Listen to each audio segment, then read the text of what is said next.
Яллаа шүү bro. Yeah! Nice. Уухам дуустсан шүү дээ. За би уухам төвчээд ирэх.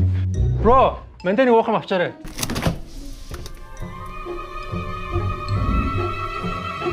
Манайхаа уухам дуустсан шүү дээ. Захигаа цагсан шүү дээ. Ирээсээ эргүүр хэсээрээ. Захи. За өглөө өдөр орой минь тэгээ та хоёрт өглөөний минь хүргэе. За тэгээд за уучлаарай. Еврогийн маань одоо эхний тоглолт болоод өнгөрлөө нээлттэй үйл ажиллагаа боллоо. Эхний эфир гарлаа, эхний тайлбар явлаа, эхний анализ явлаа ингээд Жогагийн одоо хүрээнд бол 8 дугаар гаргана гэж амласан байгаа. Тэгээд үүнийгээ дагуу болол одоо эхний тоглолтын дараа бичлэг хийж байна. Тэгээд энэ дугааруудыг бол одоо юм влог стайл бас байгаа. За бид гурав ингээ зайхан машаа сууж байна. Энэ log style бичлэгүүдийг бол одоо Захи цэгийн маань Захи app бол ивэнттгэн ажиллаж байгаа. Тэгээ Захигийн хамт олонд баярлалаа. Та бүхэн Еврогийн үеэр Захи app-аар одоо хэрэглээний бүтээгдэхүүнүүдэд хүргэлтээр 24 цагийн хүргэлтээр одоо худалдаж авч хөргөөлж аваарай, нэмэлт шимтгэлгүй байгаа. Тэгээд шар аригны гой багцууд те Еврогийн үеэр гой тоглолтоо үзэх гэдэг ч юм уу. Ийм зорилгоор авч болно. За тэгээд 800 гаруй одоо нэр төрлийн бүтээгдэхүүнүүд бол худалдаалж байгаа шүү. Тэгэхээр та бүхэн Захи app-ыг хэрэглээрэй. За та хоёрлогоо камера эргээ харуулчих. За тэгээ нанж тахт микрофон одохгүй өглөө. За нээлтийн үйл ажиллагаа ямар болов? Ер нь яг бид нар спортын фэнүүдийн хувьд хөлбөмбөгийн фэнүүд яг том тэмцээн нээлт нэх сүртэй болдог удаа бас байдаг тийм мэдээж байдаг. Саяны нээлт ямар болов? За тэгээд мэдээж өмнө нь санаанд орж байгаа нээлтүүд юу байна вэ гэдгээр эхлэе. За тэгэлгүй яг уу. За манай бас үзэгчтэй бас нэг зүйлийг бас тайлбарсан дээр баг. Одоо Олимпийн наадмын нээлт бол маш нүсэр болдог шүү дээ. Супер тий. Яг зөвхөн зориулж тий. Тэнгүүд хөлбөмбөгийн тэмцээний нээлт бол бас яг тийх боломж бол байхгүй. Одоо жишээлбэл хөлбөмбөгийн дүрмээр одоо юу гэдэг вэ гэхээр тоглолт эхлэхээс 50 минутын өмнө багууд талбай дээр бие халаалтандаа гардаг. Тэгээ 30 минут халаалт хийгээд тоглолт эхлэхээс 20 минутын өмнө талбайг чөлөөлөх тийм дүрмтэй. Тэнгүүд ерөөсөө сая ингээ Герман болон Шотландын шиг шоог талбай дээр халаалт хийгээд яг хувц солих хөрөөлөг орох тэр 20 хүрэхгүй минут одоо бараг 15 орчим минутын хугацаанд л халаалт нээлтийг бол ингээд маш цомхон хийж байгаа. Хөлбөмбөгийн нээлт бол ердөөл ийм байдаг ерөөсөө. Тэгэхээр одоо юу гэдэг зарим нь одоо хэд хоногийн өмнө таарал нээлт нээлтийн үзье гэсэн хүмүүс байсан. Яг Олимпийн наадам шиг бол биш. Тэгээд маш товчхон цомхон чанартай тийм үйл ажиллагаа бол хөлбөмбөгт болд юм аа. За Олимпийн наадмын нээлт бол бүр найруулагч томилж байгаа. Холливуудын том хүмүүс ирдэг. Тэ хөлбөмбөгийнхэн гэдэг тэ. За хамгийн гоё одоо юу гэх юм бол одоо дэлхийн орлол очих гоо дэлхийн аварга Европын нээлтүүд адилхан байна. Надад бол 10 оны дэлхийн аваргын нээлт бас их гой санагддгийг энэ бол яг одоо муу их гоё ч байсан тий. За тоглолт руу орох уу тий. За тоглолтын хувьд бол Германы шог яг бидний нөө төлөвлөжсэн гарааны үйлчлэг гаргасан. За ерөнхийдөө үзүүр болон хаалгач хоёр дээр жоохон эргэлжсэн шүү дээ. Нойер гарсан, Хаверс гарсан. За Шотландын шог бол ерөнхийдөө яг 4-1 тэгээ 3-5-2 гэдэг хөлбөр ерөнхийдөө шилж тоосон. Энэ дээр ерөнхийдөө бас гарааны бүрэлдэхүүнд Билли Гилмөрийг гаргаах нь алдаа болчих. Дээрээс нь үнэхээр хурдны хувьд Шотландд бол юу гүцэхгүй байна. Одоо Германы шог. Тэгээ тоглолт эхлээл ерөнхийдөө германчууд ерөөсөө бүх талаар эхлээл нэг 2-3 хурдан тоглохоос эхлээд бол төвийн хагас хамгаалтад маш нэгт байсан. Яг тэр нэгт үед нь бол дээгүр 2-3 дамжуулалт яваад ерөөхдөө задлаад ирэн Шотландын хамгаалт жоохон задраад ирэнгүүт германчуудын тоглолт хамаагүй өөр болоод ирсэн л. Тэгэл ерөөхдөө тоглолт ихнээс нь ерөөхдөө шал өөр болгочлоо. За тэгээ Шотландын шгшээг бол одоо яг бид бүгдийн тооцоолж байснаас бас их сул тоглолоо шүү дээ. За яг Германд ингээд эцсийн түндээ 5-1-ээр хожигдож болно. Тэгтээ тоглолтын эхний 20 минутанд 2 гол алдна гэдэг бол энэ баг бол маш нэгт биш байна тий. Нэгт биш. Тийм байна гэдгийг хэлж байгаа. За тэгээд маш олон классын зөрүү гарлаа. За Шотланд бол хитрхи хамгаалж тоглолоо. Германчууд ерөөсөн анханасаа бүх талаар илүүрхэх тийм боломжийг өршөлдөгч багтаа өглөө. Тэгээд хамгаалсараад өөртөө ядарлаа. За тэгээд нөгөө ядж хат хүн дутуу үлдээ тэгээд ер нь бол тоглолтын хувьд зэвэр ойлгомжтой болсон. За Шотландын багийн одоо хаалгачин бол классын үнэхээр зөрүү гарлаа. Зөрүү бол бас яг харагдлаа шүү дээ. Ангус Ган яг ингээл Английн өсвөрийн баг мод тоглож суулж нэг сайждаггүй хаалгач одоо Жек Батланд дэвш нэгтэй амар гэл Англидаас гарч ичээс ерөөсөө явахгүйс яг тэрэн шиг дээ Ангус Ган ерөө сайжрахгүй л тэгээд яг өндөө тэр эхний тэр Вирцэн гол молыг бол ерөөдөө бас ачаарга болоо ш бүр тийм нарийн булан руу зохиогүй те хаалчны жоохон тонгоохот л ерөөдөө гар хүрхэр юм дэр тэгэл гол орж илээлээ. Тэгээ нэг тэдэдэн ч Эмре Жан манаас эхлээ тиймэрхүү алдаанд бол хаалгач бол үнэхээр класс зэрэг гарлаа. За хиний перформанс ямар вэ? Жамал Музиала. Амар. Музиала бол мундаг байна. Музиала өмнө ингэдэг байсан. Одоо 2 жилийн өмнөөс бол их сайжирсан байна. Музиалагийн 21 хүрч байгаа өөр л дөө тий. Өөр хүрч байгаа тий. Зөрүү байгалаа мэдээж. Тэгээд нөгөө Юлиан Нагelsmann-ийн хувьд бол энэ хоёр залуу авьяасныг яаж зохицуулж тоглох вэ гэдэг асуулт байсан. Тэгээд их гоё шийдлэг болсон байна. 2 жигүүрт гаргаад Гүндоныг гол тоглуулад маш гоё шийдэл болсон байна. Германы багийн хувьд бол 2 гол тоглогч шар уцсан. Нэг нь Роберт Андрах шар уцаад үеийн дундор суусан. Дараа нь Мидстад тавчлан хин авч юу? Йонатан та. Йонатан та. Йонатан та. Шаардлагагүй юм дээр. Тэр өсөө шаардлагагүй болтойс. За Германы баг гэхдээ яг зөв 5-1-ээр хоцсон. Гэхдээ энд бас хитрхи сайн байна гэсэн үг бол бас биш ээ. Германчууд бол хүн дутуу багийн эсрэг тоглож байгаад гол алдсан. За Германы баг яг манай үзэгчд маань анзаарсан бол Тони Кросс хоошоо орж их найруулж байгаа. Одоо төвийн 2 хамгаалагч үлдээд Тони Кросс хоошоо буцаад ингээд 3 хамгаалагчийн зүүн болчихж байгаа байхгүй. Тэгээ Кроссыг хойшлонгууд эсрэгээр Германы баг 2 жигүүр мөгөр бүгд урагшлаад товтгоонд маш олоолаа болж байгаа. Нэг эрсдэл нь юу вэ гэхээр Германы баг ингээд хойно үлдэж байгаа 3. Одоо төвийн 2 хамгаалагчтай цуг Кросс үлдэнгүүт энэ 3 маш ойрхон байгаа байхгүй. Хөлбөмбөг яг үндсэн дүрэн бол бөмбөг эзэмшиж байгаа баг талбайг дүүргэж их тэлэх ёстой. Тэлнэ гэдэг маань нөгөө багт хамгаалахад хэцүү. Тэнгүүт энэ 3 ойрхон байна гэдэг маань нэг 2 хоон тоглогч энэ 3 шахаж эвгүй байдалд оруулах боломж байгаа гэсэн үг.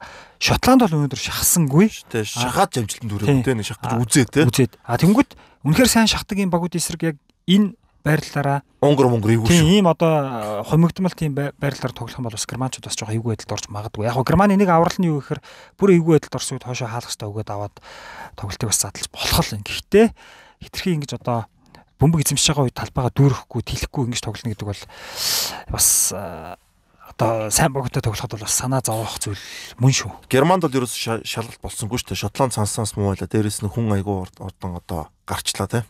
Дээрээс нь Шотландын тоглолтын хэм маяг ерөөхдөө арай тэнд удаан байсан. Яг үндэ хаалчаас гадна төвийн хамгаалагчдын классын зөрүүж гарлаа шүү дээ.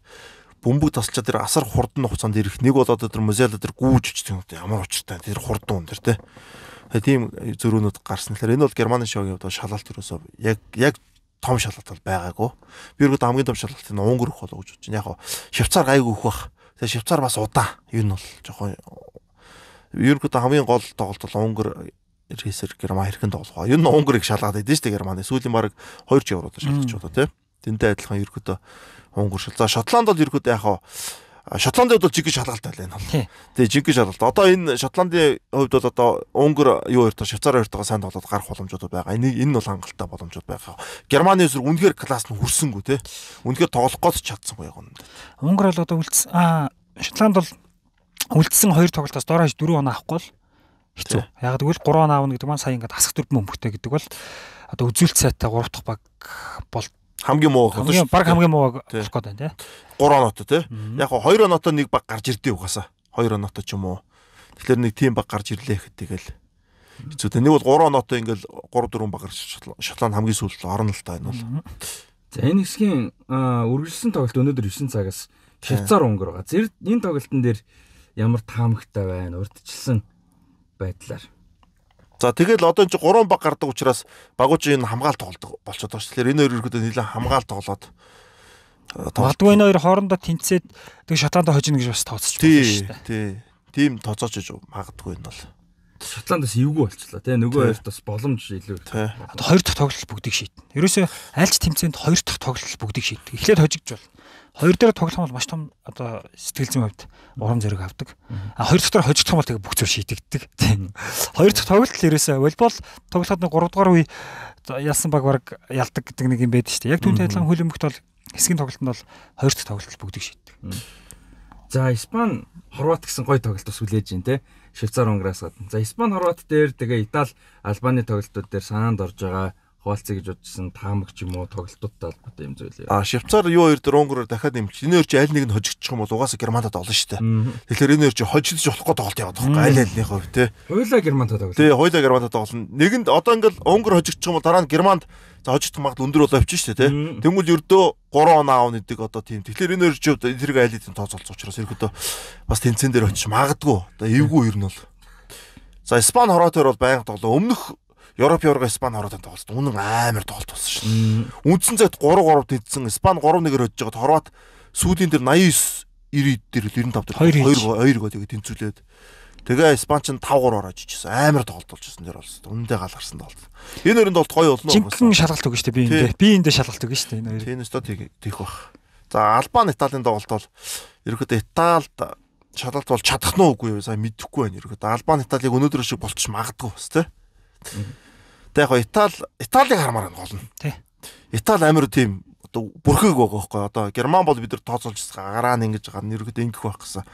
Ерөөхдөө бас болж байна тий. Итали бол ерөөхдөө айгүй хин гарах гэдэг байх гэдэг мэддэг. За нээлтийн өдрийн тоглолтод эхний тоглолт гоё боллоо. За одоо ингээ 2 дахь өдөр эхлээд эхний нэг 12 хоног тасралтгүй хэсгийн шигтний тоглолтод явна. Эхний 8 өдөр 3 тоглолттой явж байгаа. Тэ. За тайлбарсан ойр мэдээж дэлхийн аваргаас хойш том тоглолт том тэмцээн дээр та хоёроос одоо яагаагүй байсан баг. Аналист тайлбараар яг ажиллаагүй байсан баг.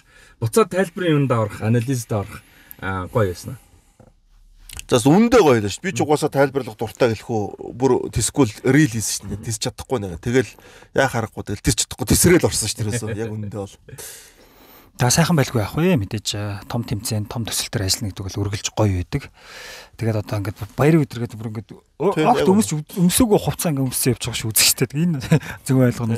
Манай бэлгүүн бас их гоё шээ. Манай бэлгүүн энэ Еврод их бэлдсэн байна. Дуу хоолой юм бол бас нэг тийм. Мэдээж тайлбарлагч гоё байдаг. Гэхдээ бүр илүү онцгой бас бэлгүүн маань. Цэмбис амтл бол үнэхээр ингээд сайхан тайлбарлаа. За одоо би бас нэг тайлбар айгу хүлээж байна. Одоо ингээд Еврогийн 2 дахь өдөр Унгар Швейцарын тоглолтыг манай Батсангал бэлгүүн хоёр тайлбарлана тий. За 3 дахь тоглолт Испани Хорватын тоглолтыг Батсангал бацаая. Тэгээд ерөөсөө их гоё юмнууд болох гээд байна. Наач чин дарга болоод ер нь тайлбарт орох байхгүй. Хойр гаргаал. За та хоёр тайлбар өгөөд бэлгүүн битээр ихний тоглолтод ор гээл. Унгар юу хоёр Швейцар. За Батсангал бэлгүүн хоёр ор гээл ерөөсөө тий. Тэгээд үүрэг өгөөл явдаг ажилт болсон шүү дээ. Яг зөв үүргүүдийг өгөөд байна. Тоглолтууд маань үргэлжлээд мэдээж гоё олон тоглолтууд явж байна. Одоо юу яана? Бүх тоглолтууд Титэм асар дээр гардгаараа гарнаа. Сая Титэм асар дээр нээлтийн тоглолт бол гарсан үйл ажиллагаа гоё болсон. Титэм асар дээр очиадаг. Манай хоёр бол очиж тэнд юу болов? За тэнцээ Булсаар хамтлаг, Нисванаас хамтлаг, за тэгээ Magnet Brain гэдэг уран бүтээлч ирсэн. Тийм. Хүмүүс ч бас их сонсдог юм байна, хүмүүс их мэддэг юм байна. Уран бүтээлүүд бол гоё байлаа. Тэгээд ирсэн хүмүүст бас уран бүтээлчд их мундаг байлаа. Тэгээд дээрэс нь уралдаан тэмцээнүүд нэлээд хийсэн. Зөндөө олон шагнал юунууд бас гаргасан. Тэрнийх хүмүүс таалагдах шиг болсон. За яг ганц нэг юм сая болоод үнэхээр хүүтэн шүн байлаа. Сая зуны одоо 6 сарын 14-5 гэхэд шүн 6 гэмтэй. Одоо хонлоо тэгээд айгүй хүүтэн байсан. Асар одоо тэр чинь яг мэдээж зуны асар шүү дээ тий. Тэгээд шүн бол бас ялч жоохон хүүтэн байлаа. Тэгээд өнөөдрөөс эхлээд өнөөдөр буюу 15 тий. 2 дахь өдрөөс эхлээд Титэм асар дээр бол нөгөө бланкетнууд одоо хүнжил юу гэх юм бэ? Нөмөрдөг даавуу хүнжилнүүд бол гараад ирнэ. Тэгэхээр одоо тийм асуудал бол байхгүй болно. Тийм тэгээ хоолны үйлчлэгээ явуулах юмнууд бол айгуу гоё байсан. Тэгээд тоглолт бас айгуу гоё. Гоё тоглолт боллоо. Тэгээ 10 хэдэн ширээ хүмүүс үзээд дуусгасан. Дундуур нь ялч хүүтэн байсан болохоор бас хүмүүс явсуу да би. Тийм гэхдээ уур амьсгал бол айгуу гоё байла. Ваза маань ирсэн тий. Сүлд Грэмикс ирсэн шин. Та тэний явцсан дээр Грэмикс үзсэн сууч. Тийм. За ингээд юуны хувьд бол тоглолтын хувьд гоёс. Одоо өнөөдөр 3 тоглолтоо гурван мэдээж гаргана. 9 цагаас Швейцар, Унгар, 12 цагаас Испани, тий Испани Хорват байгаа. Шөнө 3 цагаас Итали, Албани гэдэг гоё тоглолтууд байгаа. За тэгээд нэнс тахаа нэг тэгж жагаад нэг асар дээр ирнэ байгаа. Очиж штэ. За тэгээд Грэмиксийг ирэх өдрийг тааруулаарай. Зураг авуулаа шүү гэдэг. Тэгээд мэдээж нэнс тахаа ирэх өдрийг нь бас төлөвлөчөөд хэдүүл байгаа. Зарлана бас тий. Миний өнөөдөр тэр нэг постыг харсан уу? Зайх битэрийн зурагтай нэг пост. Чи хизээ бичээ. Тэгсэн харин тэр ч хүмүүс орж хоо. Тэр чинь нөгөө юу байхгүй. 21-с 22 оны Ла Лигийн тайлбарын үеэр зориулсан нэг зурагнууд авсан. Ялалтайхын пижак надад багтдаггүй. Тэгээ ингээд нэг юм багтж байгаа юм шиг харагдуулж бөө юм болж авсан. Чи одоо ялтаас бүдүүн байгаа мó? Гэхдээ бүдүүн дэвш мөр зөрөн жиж. Тий. Мөр томолтой яраас. Тий. Тэгээд яг дээрээс нь би бас таргана л та. Тий. Гэтэ мөр л жижиг байсан шүү. Мөр одоо яг харахгүй томоо. Тий нэг тэгж авсан зургийг ашиглаад тийм түүнээс надад чинь костюм бичдэг юм байна. Надад би ч костюм өмсүүлэг баг өөрөө өмссөн үгүй юу. Тэгээ би ч ямар өмсгөш. Тийм тэгээд юун дээр ирцгээрээ Титэм спорт асар дээр ирээрээ бүх тоглолтуудыг бол гарганаа. Тэгээд манай хэд бас боломжоор тэр үед нэрээ бас хөлн богоо ярина. Өнөөдөр одоо өчигдөр гэх юм уу юу яасан? Заяах бас хөлбөмбөгийн агуу нэг юм сонирхолтой фан те хөгжилтэй ч гэх юм уу ийм сонирхолтой фактуудын талаар бас ярьсан. Еврогийн талаар товчхон гоё яриа өрнөсөн. Бас яг нэг асрын нээлт байсан болохоор хөлбөмбөгийн яриа гэхээсээ илүү нөө дуу хөгжим энтертеймент нь илүү чухал байла. Гэхдээ одоо тоглолтууд одоо байнга яваад ирэхээр илүү дуу хөгжим гэхээсээ илүү яг хөлбөмбөгдөө илүү ач холбогдлогчтой хөлбөмбөгийн яриа явах, тоглоом асуулт хариулт гэдэг ч юм уу. Тэрэн дээрээ илүү анхаарал хандуулнаа. Одоо дуусч байгаа шүү дээ. Төгсгөлд нь би бас сайн нэг уншсан ахаад нэг фан юм хэлчихв. За тийм. Хамгийн одоо баг зодоонтой хамгийн баг пип зарагч Европ явах гэдэг. Яасч 2008 онд. Яасч англичууд ороогүй. Тэгээ хамгийн одоо хэрэг дүүг бараг гараагүй хамгийн баг яг нөө жоохон фан маякаар шүү энэ бол тий. Хамгийн баг пип зарагч. Тэгсэн чинь энэ жил чи Английн Британий засгийн газар чинь 3.5 одоо тэрбум фунди зөвхөн пивноос одоо ингээ эдийн засгт бүүст болгоно гэж байгаа байхгүй. Тэгэхээр чинь одоо яг тоглоал хэлж байгаа бол 2008 он бол тийм байсан ингээ тий. Гэхдээ ер нь бас ортой англичууд бол их хулиган шүү дээ. Нэвгүй. Сая 20 оны одоо еврогоор бас асуудлууд их гаргасан шүү дээ сүүлийн хэдэн тоглолтод. За тэгээ одоо мэдээж еврог үеэр юм ярих эргэн тойрон зөвхөн талбай дээр гэлтгүй те. Талбайгаас гадна ярилцах юм зөндөө олон гоё мэдээлэл сэдвүүд хөгжилтэй зүйлүүд за одоо асуудалтай бити гараасаа гэж бод найдаж чинь тэгээд хөгжилтэй зүйлүүд зөндөө юм гарах байгаа. Тэр болгоныг нь ярихыг хичээн. За Жогогийн мини дугаарууд бол еврогийн хугацаанд дор хаяж 8 дугаар гарнаа. Гэхдээ өдөр болгон гарна ч юм уу 7 хоног болгон гарна гэсэн үг биш ээ. Бид нар үе гараад ингээд яг хамгийн байгаа боломж юмар бид нар хийгээд явна.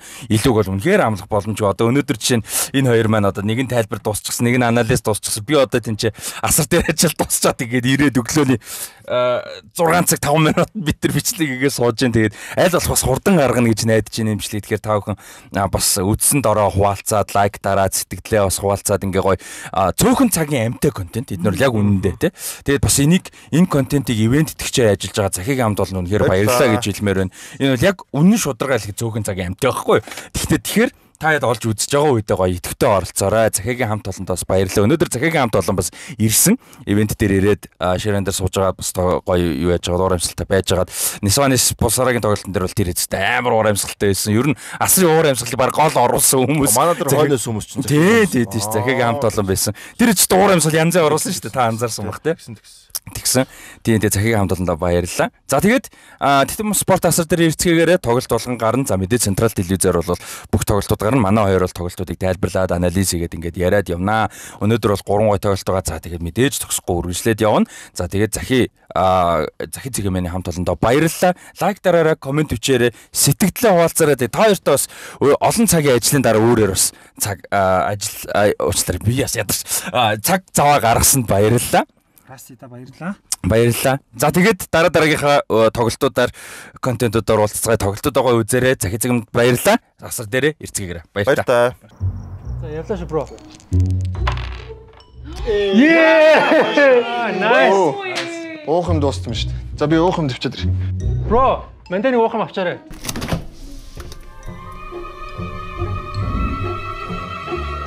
Манайхаа уухан дуустсан шүү дээ. Захиагаас загсан шүү дээ. Ирээсээ эргүүр хэсээрээ. Захи